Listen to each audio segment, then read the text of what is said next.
নাটকীয় ও অবিশ্বাস্যভাবে মিডিয়ার সুফল পাবে জামাত ইসলামী।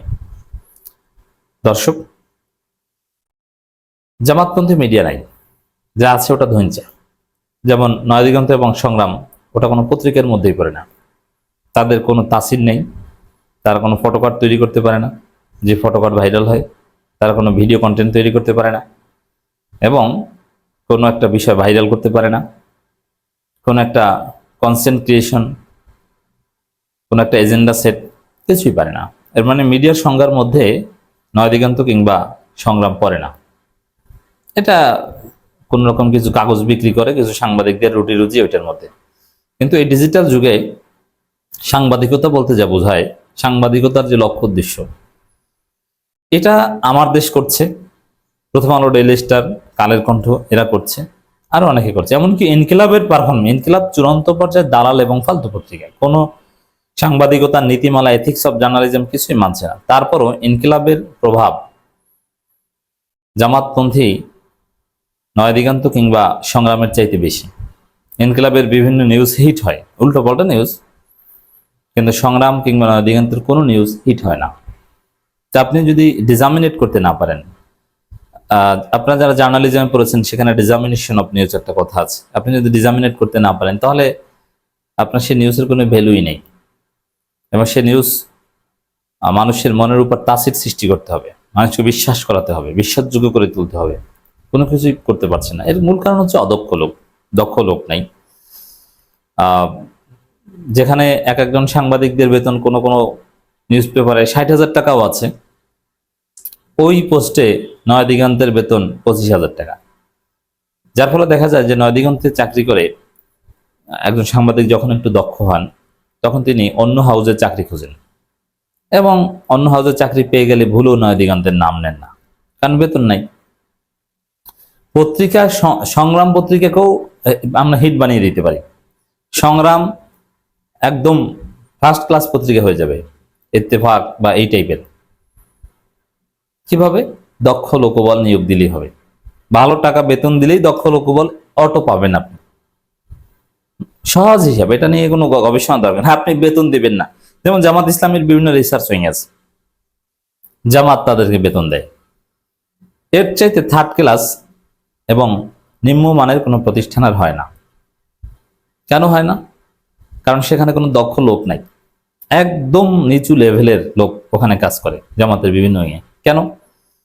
অল্প টাকা, 22,000 টাকা, 25,000 টাকা, 30,000 টাকা বেতন।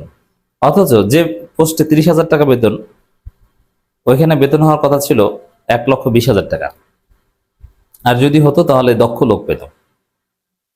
এটা হচ্ছে সমস্যা। অনেক দক্ষ সাবেক শিবির এরকম দক্ষ লোকজন জামাতের বিভিন্ন এরকম প্রতিষ্ঠানে ইন্টারভিউ দিতে এসে আমাদের সাথে হাসাহাসি করে যে 22,000 টাকা বেতন দেয়, আবার ইন্টারভিউ দিতে গেছে একটু চাও খাওয়ায় না। অথচ স্মার্ট যে কোনো জায়গায় আপনার ভাইবা দিতে গেলে, ইন্টারভিউ দিতে গেলে তারা চা খাওয়াবে, বিস্কুট খাওয়াবে। ইসলামী ব্যাংকে যারা ভাইবা দিতে গিয়েছেন আপনারা জানেন, সেখানে ভাইবার আগে আপনাকে খাওয়া দাওয়ার ব্যবস্থা করে, ফল ফ্রুটসও খাওয়ায়, আপেলও খাওয়ায়। আমি নিজে ইসলামী ব্যাংকে চাকরি করেছি, আমি জানি। ভাইবা দিতে গিয়েছি, তারা বিভিন্ন ধরনের খাবার, সেই আওয়ামী লীগ আমলে দখল করার আগের মুহূর্তের ঘটনা সেটা। দখল করার পরও হয়তো বা এই কালচার সিলসিলা জারি ছিল। তো দর্শক, এটা জামাতের ঘাটতি।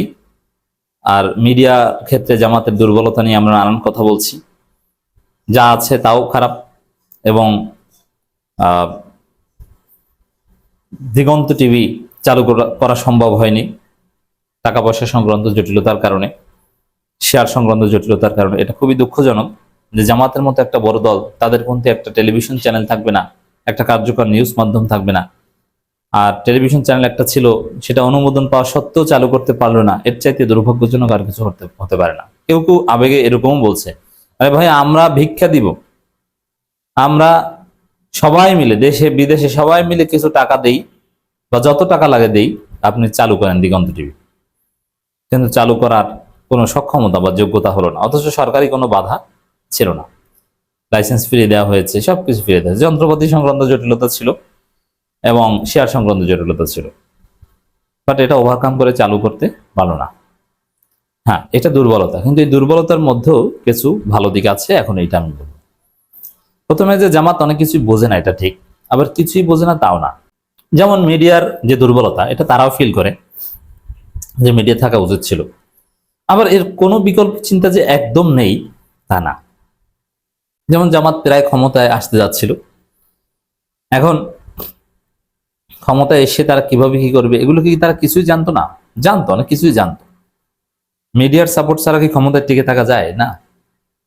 এগুলোর মেকানিজম, থিওরি তাদের কাছে ছিল। সহজ হিসাব, জামাতের কাছে যে থিওরি যে আমাদের মিডিয়া নাই, এটা একটা দুর্বলতা, কিন্তু আমরা ক্ষমতায় আসলে মিডিয়ার স্বাধীনতা নিশ্চিত করব, মিডিয়ার ভণ্ডামি ধ্বংস করব, এবং মিডিয়ার এথিক্স প্রতিষ্ঠা করব, গুজব প্রতিরোধ করব, সত্য এবং বস্তুনিষ্ঠ সাংবাদিকতা তৈরি করব। আর আমরা নিজেরা সত্যের পথে চলবো, কোনো আকাম করব না। তা আমরা যদি অবসাংবাদিকতা, হলুদ সাংবাদিকতা এটা ধ্বংস করতে পারি, মিডিয়ার স্বাধীনতা নিশ্চিত করতে পারি, তাহলে আমরা সত্যের পক্ষে থাকলে তো আমাদের পক্ষে অটো পরিবেশ তৈরি হয়ে যাবে। এই একটা বিশ্বাস জামাতের ছিল। আর দ্বিতীয় হচ্ছে যে কেউ ক্ষমতা আসলে ক্ষমতাসীনদের পক্ষে মিডিয়ার অভাব থাকে না, তাদেরকে চাটতে অনেকেই এমনিতে আসে, এটা একটা বিষয়। আবার কিন্তু দেখেন, এখন তো জামাত ক্ষমতায় আসেনি, কিন্তু ক্ষমতার বাইরে, কিন্তু এখন আবার জামাত অন্য সুবিধা পাবে। কি সেটা?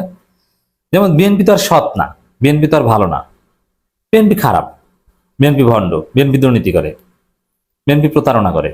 তো এই জায়গায় মিডিয়া যদি মোটামুটি বস্তুনিষ্ঠ সাংবাদিকতা করে আর বিএনপির জনপ্রিয়তা ক্রমহ্রাসমান, স্বাভাবিকভাবেই মিডিয়াগুলো যদি এগুলো না বলে তাহলে মিডিয়াগুলো কাটতে থাকবে না। এখন মিডিয়াগুলো বিএনপির বিরুদ্ধে বলতে বাধ্য, কিন্তু সমস্যা হচ্ছে যে বিএনপি সংবাদ মাধ্যমে স্বাধীনতা দেয় না, তারা নিউজ সেন্সর করার চেষ্টা করে বা করবে, ভবিষ্যতে করতে পারে। এবং যদি বিএনপির বিরুদ্ধে লেখে, বিএনপি চাঁদাবাজের বিরুদ্ধে লেখে, অনেক সাংবাদিকের চাকরি চলে যায়, আপনারা জানেন। তো এই জায়গায় জামাত চাপ দিয়ে দেশি বিদেশি নানান তৎপরতার মাধ্যমে যেটা করাচ্ছে, যে মিডিয়ার স্বাধীনতাটা নিশ্চিত করানোর চেষ্টা করছে এবং সাংবাদিকদের চাকরির নিরাপত্তা নিশ্চিত করতে বিএনপিকে পদক্ষেপ নিতে বাধ্য করছে। যার ফলে বিএনপির মন্ত্রী, তথ্যমন্ত্রী বলছেন সাংবাদিকদের চাকরির নিরাপত্তা নিশ্চিতে পদক্ষেপ নেওয়া হবে। এরকম একটা পরিবেশ জামাত চাপ দিয়ে করানোর চেষ্টা করছে। আর এটা যদি হয় তাহলে জামাত এখানেই বাজিমাত করবে। কি? সাংবাদিকদের যদি ভয় না থাকে, মিডিয়া হাউসগুলোকে যদি তাদের মালিকদের চাপতে না হয়, তাহলে তারা ভয়হীন যে সাংবাদিকতা করবে, এটা অটোমেটিক্যালি সরকারি দলের বিরুদ্ধে চলে যাবে, অটোমেটিক্যালি জামাতের পক্ষে চলে আসবে। এবং জামাতের মিডিয়া না, এটা ঠিক, কিন্তু সাবেক শিবির সাংবাদিক আছে অনেক, কিন্তু তারা স্বাধীনভাবে কাজ করতে পারছে না, এবং তারা চাকরি চলে যাওয়ার ভয়ে তারা তাদের এফোর্ট দিতে পারছে না। এখন চাকরির নিশ্চয়তা যদি পায়, দেখবেন যে বিভিন্ন হাউজে অধিকাংশ সাংবাদিক সাবেক শিবির, তখন জামাতপন্থী মিডিয়ায় সয়লাভ হয়ে যাবে। অটো কেনাও লাগবে না, কিচ্ছু না, অটো দেখবেন যে মানে শিবিরের ছেলেরা তোমরা সাংবাদিক হও, তারপরে যদি মিডিয়ার স্বাধীনতা নিশ্চিত হয় এবং তোমার চাকরির সুরক্ষা নিশ্চিত হয়, তারপরে তুমি সত্য সাংবাদিকতা করতে পারবা, তখনই তো জামাত সুবিধা পাবে। এরকম একটা চিন্তা জামাতে আছে এবং এটা কিছুটা হলো সফল হতে পারে।